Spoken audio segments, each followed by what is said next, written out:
Hi friends, आइए आगे बात करते हैं मॉडरेटर की। मेटा एनालिसिस में जब भी हमारे पास एक कोई भी सैंपल का कैरेक्टरिस्टिक्स हो जिसको हम मॉडरेटर के तौर पे ले सकें और मीट्रिक हो, तो इस कंसेप्ट का नाम है मेटा रिग्रेशन। आइए एक बार इसको समझते हैं। अभी तक हम जब काम करते हैं फिक्स इफेक्ट में, तो हम मान के चलते हैं कि एक ही तरह की स्टडी है, एक ही डोमेन एरिया है, तो सारी स्टडी में जो इफेक्ट साइज है वो सब में कॉमन है। इसको कॉमन या फिक्स इफेक्ट साइज भी बोलते हैं। लेकिन अगर हमें लगे कि नहीं, ये तो सेम नहीं है, आई स्क्वायर काफ़ी हाई आई 75% से ज़्यादा, तब हम कोई और एडिशनल कैरेक्टरिस्टिक्स देखते हैं इन स्टडीज़ की कि क्या उनमें कोई कोवेरिएट है। तो हम ये मान के चलेंगे, अजम्पशन रहेगा, all studies will have the same value on the covariate that share a common effect size. इसका मतलब ये हुआ, मैं आपको एक एग्जांपल से बताता हूँ। ये मेरे पास 5-6 स्टडी हैं, 7 स्टडी हैं। 7 स्टडी में कोरिलेशन है n है। इसका एक बार आप समरी देखिए, आप देख पाएंगे 4 तो पॉजिटिव हैं, 3 नेगेटिव हैं, राइट। अगर मैं इसका मेटा एसेंशियल में या जमोवी में डालता हूं तो हमारा इस तरह का हेट्रोजेनिटी आ जाता है 93%। ये तो बता रहा है कि काफ़ी हाई है, इसमें हेट्रोजेनिटी बहुत ज़्यादा है। और अगर आप फॉरेस्ट प्लॉट देखें तो भी ये दिखता है कि ये सारी एक तरह की स्टडी हैं, ये दूसरी तरह की स्टडी हैं, इनमें कुछ कहीं ना कहीं कुछ तो चल रहा है। तो अब मुझे क्या करना है, एक एक स्टडी का, ये 1989 की स्टडी, इनका देखते हैं कोई कैरेक्टरिस्टिक्स। अगर आप वो ऐसे देखते हैं कि भाई ये इंडियन स्टडी है, ये अब्रॉड की स्टडी है, ये तो कैटेगोरिकल हो गया, ये तो सब ग्रुप बन जाएगा। अगर हम कुछ ऐसा देखें, फॉर एग्जांपल ये डाटा था मेरे पास, मैंने इनका देखा हर स्टडी में क्या रिस्पोंडेंट की एवरेज एज है मेरे पास, जो भी 40% थे ये, इनकी एवरेज एज है, और वो मुझे मिल गया इस तरह का कोई डाटा। इसको मैं बोलूँगा मॉडरेटर।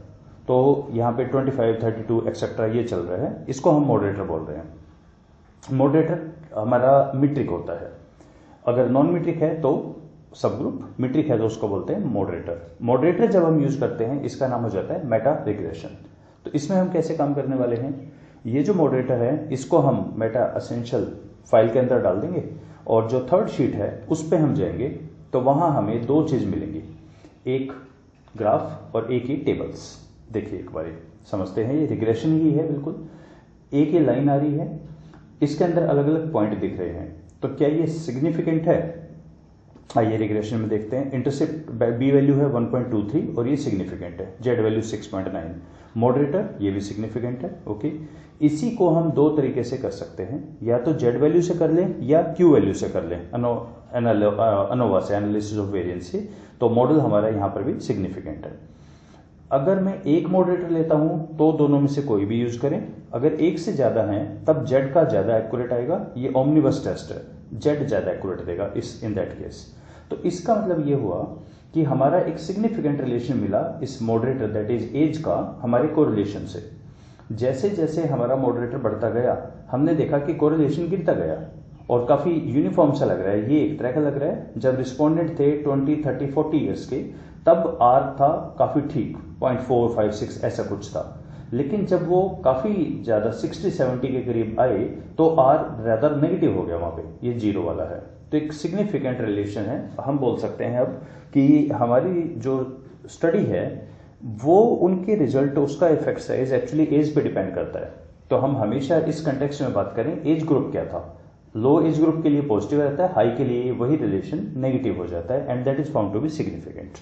तो ये चीज हम रिपोर्ट करते हैं मॉडरेटर के अंदर।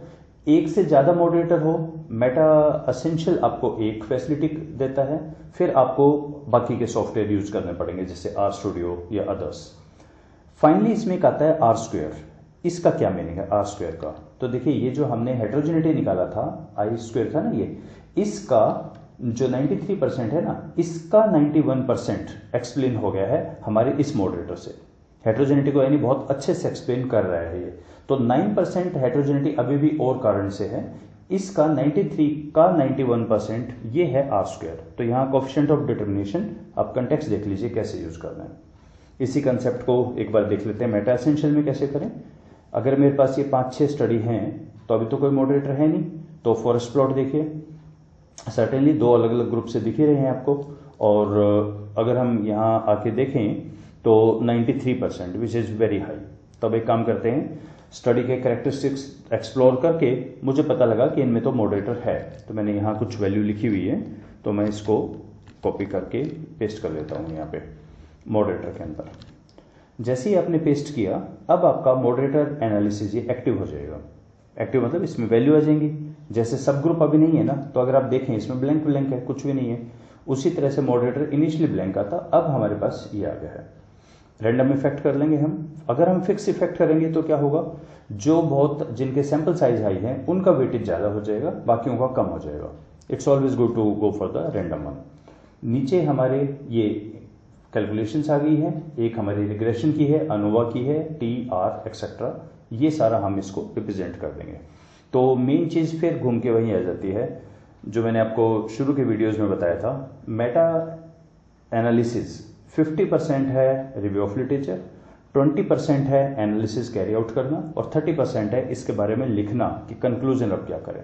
तो मोर जितना आपका लिटरेचर साउंड होगा, जितने कैरेक्टरिस्टिक्स करेंगे मेटा एनालिसिस, उतना बेहतर आपके लिए परफॉर्म कर पाएगा। So hope you are clear with this. इसी के साथ हमने अपना जो बेसिक वाला था ये सारी चीज़ें हमने पूरी कर ली हैं। Summary effect, fix random, heterogeneity, confidence, prediction interval, subgroup, meta. तो मेन कंसेप्ट हमारे कवर हो गए। इसके बाद आते हैं कुछ एडिशनल कंसेप्ट, वो हम आगे बात करते हैं। So let's stop here. Thank you.